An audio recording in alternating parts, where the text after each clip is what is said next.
Guten Tag, hello, ciao, hola, bonjour, buongiorno, and I believe to our Polish friends it would be Dzień dobry. Got a lot of practicing on that. Welcome anyway to the next instalment of the Middle-earth ETC that's been held in Hamburg, Germany, 2017 in April. Now I'm sure you're all fully aware of this, I am, but things are getting very exciting.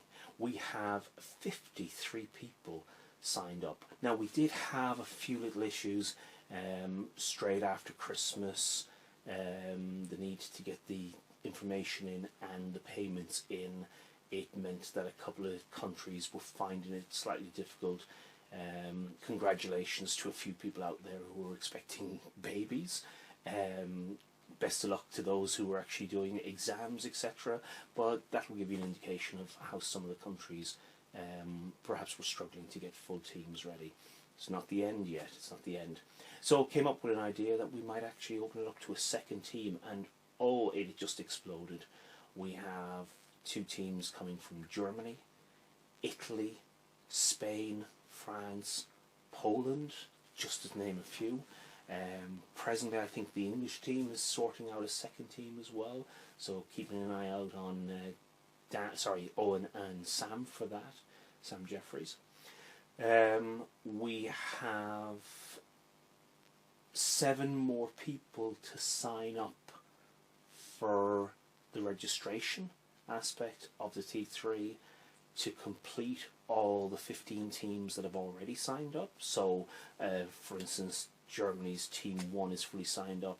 Their team 2 I think is missing 1 player still just to register. So just a few little loose ends there, but you know, everyone's getting behind and it's going very, very well. Okay, so next bit of exciting news. I mentioned Italy.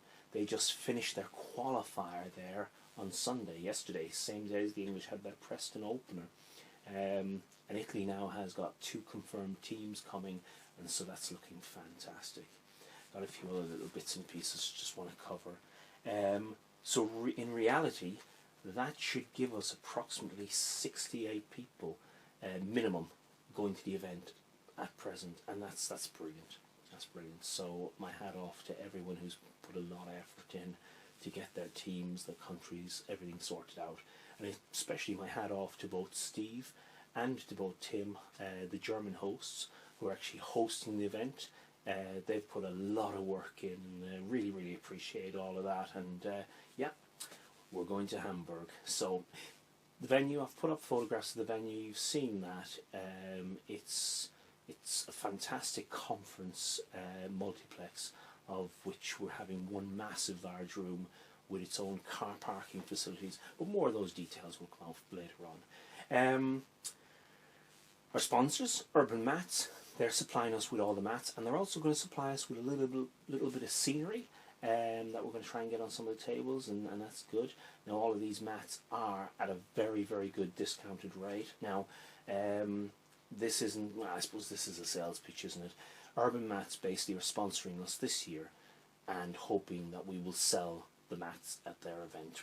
We haven't forked out any money for them.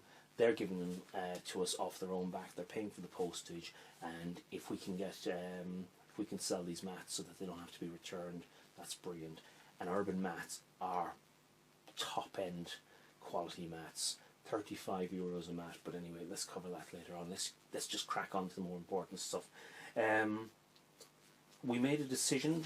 Well, I suppose I made a decision.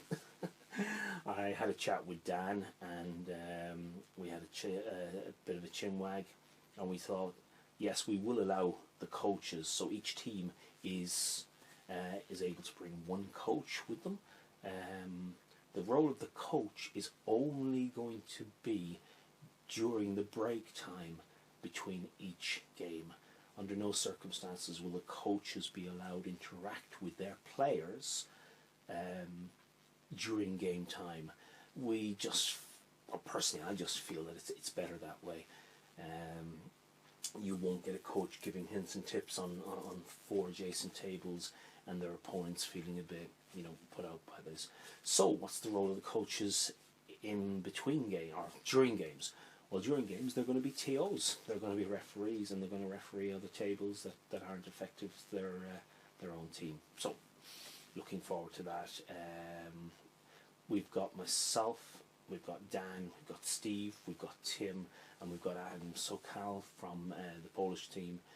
We're all going to be acting as referees. Plus, I believe we've got another 4 people from Germany. I'm looking for approximately 10 TOs. I basically want to cover this and cover all the bases.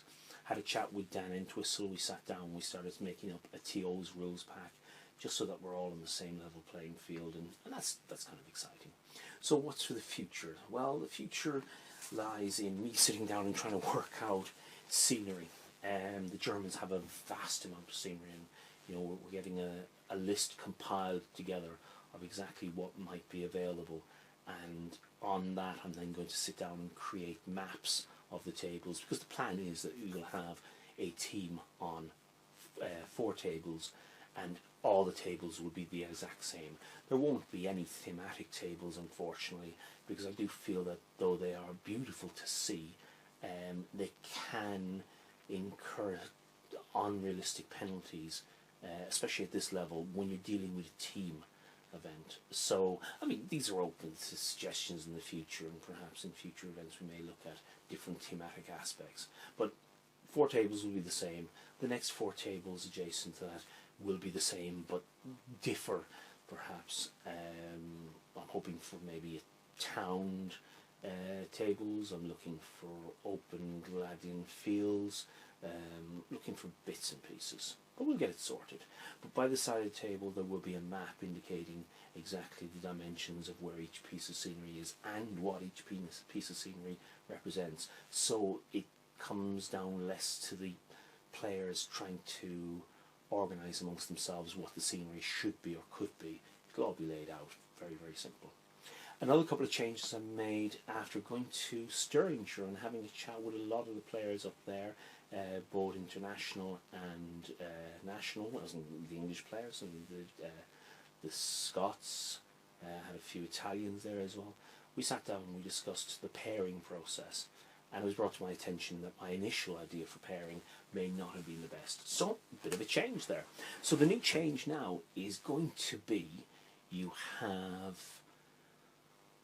a dice roll between captains or coaches or whoever, and the winner puts 1 person forward. The lowest dice roll team puts 2 people forward for the winner to pick one of those. Those 2 go off onto the table. The person remaining then gets placed against 2 people in which he picks, and it goes on like this. It seems a lot more of a fairer method. So that's how we're hoping to get it done. T3 at the moment. T3's been a little bit of a learning curve for myself and quite a few other people. We've never used it. So what's actually happened is that when you register on T3, you then get a reply email, and within the reply email it was placed that we needed some extra details. That's all been cleared up and clarified and all fine, and all now the people who register will get that email and understand that they have to then email back with further details before they get payment. We've sorted that all out now by using the captains, so once all the teams registered, the captains can then send in the details in just one mail, get payment details, and it's all sorted. So it's all looking very, very good there. We're in discussions at the moment on how we're going to do the evening food, what the plans are. We haven't decided yet. This is just giving you a bit of an insight, but there's a lot of options up there. I think the one thing I don't want to do is I don't want to put any more pressure on our German hosts to have to try and organise or orchestrate an evening meal. So I think over the next couple of months what we'll do is we'll just come up with a little bit of an idea, and we'll suggest that we go to this location or the restaurant here or in the hotel, etc., where everyone may be staying, and everyone then gets their own meal there. And so there's less pressure and organisation needing to put on myself or German hosts, and more just kind of like, let's go in this direction. The local hotel is fantastic by all accounts. discounts. And there were a couple of comments put up there, and I've got to totally agree with Steve and Jind and a few others. If you can get yourself into the local hotel that the German guys have organised and orchestrated, and a very, very cheap rate, major discounts, I believe. But that's beside the point. If you can get yourself into that hotel, that's where practically everyone will be, and I reckon that's possibly where we may be having the food as well. Right now, that's it. I mean, I've got loads more to say, but I think I'll leave that for another video. Okay, so hopefully by the time we meet up, someone will come back to me and give me a breakdown on how to say hello to everyone. That's it. Okay, so speak to you soon. Bye for now, guys.